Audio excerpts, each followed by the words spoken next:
नमस्कार. कधी विचार केलाय का की जगात एक असा सागरी मार्ग आहे जो जर काही तासांसाठी जरी बंद झाला तरी संपूर्ण जगाची अर्थव्यवस्था ठप्प होऊ शकते? आज आपण त्याच जीवनरेखेबद्दल बोलणार आहोत, ज्यावर संपूर्ण जगाची नजर खिळलेली असते. तर मग सुरुवातच एका थेट प्रश्नाने करूया. जगातील सर्वात महत्त्वाचा तेल वाहतुकीचा मार्ग कोणता असेल याचा कधी विचार केला आहे का? तो मार्ग जो खऱ्या अर्थाने जागतिक अर्थव्यवस्थेची धुरा सांभाळतो. याचं उत्तर आहे हॉर्मुझची सामुद्रधुनी. हो, हेच ते ठिकाण आहे जे जागतिक ऊर्जा सुरक्षेच्या केंद्रस्थानी आहे. पण ही जागा इतकी महत्त्वाची का आहे? चला जरा खोलात जाऊन पाहूया. ठीक आहे, तर सगळ्यात आधी हे समजून घेऊया की ही सामुद्रधुनी नक्की आहे कुठे, कारण याच्या स्थानामध्येच याच्या प्रचंड शक्तीचं सगळं रहस्य दडलंय. तर बघा, ही हॉर्मुझची सामुद्रधुनी आहे मध्य पूर्वेत, जी पर्शियन आखात आणि ओमानच्या आखाताला जोडते. आता याच्या उत्तरेला आहे इराण आणि दक्षिणेला ओमान आणि संयुक्त अरब अमिराती.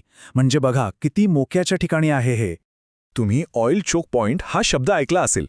चोक पॉइंट म्हणजे काय? तर एक असा अरुंद सागरी मार्ग जिथून खूप मोठ्या प्रमाणात व्यापार होतो, खास करून ऊर्जेची वाहतूक. आणि हॉर्मुझ सामुद्रधुनी, हा तर जगातला सगळ्यात मोठा ऑइल चोक पॉइंट आहे. फक्त बोलून नाही, आता जरा आकडे बघूया. आणि हे आकडे खरंच डोळे विस्फारणारे आहेत. जगाचा जो एकूण तेल पुरवठा आहे ना, त्यातला तब्बल 20%, 20% तेल फक्त आणि फक्त या एकाच मार्गावरून जातो. जरा विचार करा, जगात वापरल्या जाणाऱ्या प्रत्येक 5 बॅरलपैकी 1 बॅरल तेल ह्या चिंचोळा जागेतून येतं. हा एकच आकडा पुरेसा आहे याचं महत्त्व सांगायला. आणि ही काही कधीतरी होणारी गोष्ट नाहीये, हे रोजचं आहे. दिवस रात्र मोठमोठे तेलवाहू टँकर्स इथून ये-जा करत असतात, ज्यात लाखो बॅरल्स तेल असतं. हे म्हणजे जणू काही जगाच्या अर्थव्यवस्थेची रक्तवाहिनी आहे, जी कधीच थांबत नाही. अच्छा, मग हे तेल जातं कुठे? तर भारत, चीन, जपान यांसारख्या मोठ्या देशांची ऊर्जा सुरक्षा पूर्णपणे याच मार्गावर अवलंबून आहे. म्हणूनच हॉर्मुझमध्ये जर छोटीशी जरी गडबड झाली ना, तर त्याचे धक्के थेट अख्ख्या जगाला बसतात. आता साहजिकच आहे, जिथे इतके पैसे आणि इतकं महत्त्व गुंतलेलं आहे तिथे राजकारण आणि तणाव तर असणारच आहे. आणि हॉर्मुझ सामुद्रधुनी तर याचं एक उत्तम उदाहरण आहे. हा जो संपूर्ण भाग आहे ना, तो कायम राजकीय आणि लष्करी तणावाखाली असतो. एका बाजूला इराणचा या मार्गावरचा कंट्रोल आणि दुसऱ्या बाजूला अमेरिकेसारख्या जागतिक महासत्तांची लष्करी हजेरी. यामुळे इथली परिस्थिती नेहमीच असं समजा एका ज्वालामुखीच्या तोंडावर असते. याचं गांभीर्य किती आहे हे एका वाक्यात समजतं. इथे जर कोणताही संघर्ष झाला, मग तो छोटा असो वा मोठा, त्याचे थेट आणि गंभीर परिणाम संपूर्ण जगाच्या अर्थव्यवस्थेवर होतात. तेलाचे भाव लगेच आकाशाला भिडतात आणि संपूर्ण सप्लाय चेन विस्कळीत होऊन जाते.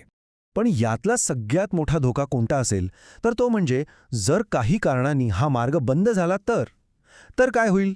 संपूर्ण जगात तेल टंचाई निर्माण होऊ शकते. आणि ही फक्त एक कल्पना नाहीये, हा एक खराखुरा धोका आहे, ज्याची चिंता अख्ख्या जगाला लागलेली असते. तर मग आपण याचं स्थान पाहिलं, इथून होणारी प्रचंड वाहतूक पाहिली आणि इथला तणावही समजून घेतला. या सगळ्यावरून एक गोष्ट अगदी स्पष्ट होते. हे बघा, ही फक्त एक समुद्रातली वाट किंवा एक शॉर्टकट नाहीये. ही खऱ्या अर्थाने जगाच्या अर्थव्यवस्थेची लाईफलाईन आहे, एक जीवनरेखा आहे. आणि याच जीवनरेखेवर आजच्या जगाचा विकास आणि ऊर्जा सुरक्षा टेकून आहे. आणि हे सगळं आपल्याला एका महत्त्वाच्या प्रश्नाकडे घेऊन येतं. ऊर्जेसाठी संपूर्ण जगानं फक्त एकाच मार्गावर इतकं अवलंबून राहणं हे किती धोकादायक आहे यावर विचार करायला हवा, नाही का? कारण या जीवनरेखेला जर काही झालं तर त्याचे परिणाम आपल्या सगळ्यांनाच भोगावे लागतील.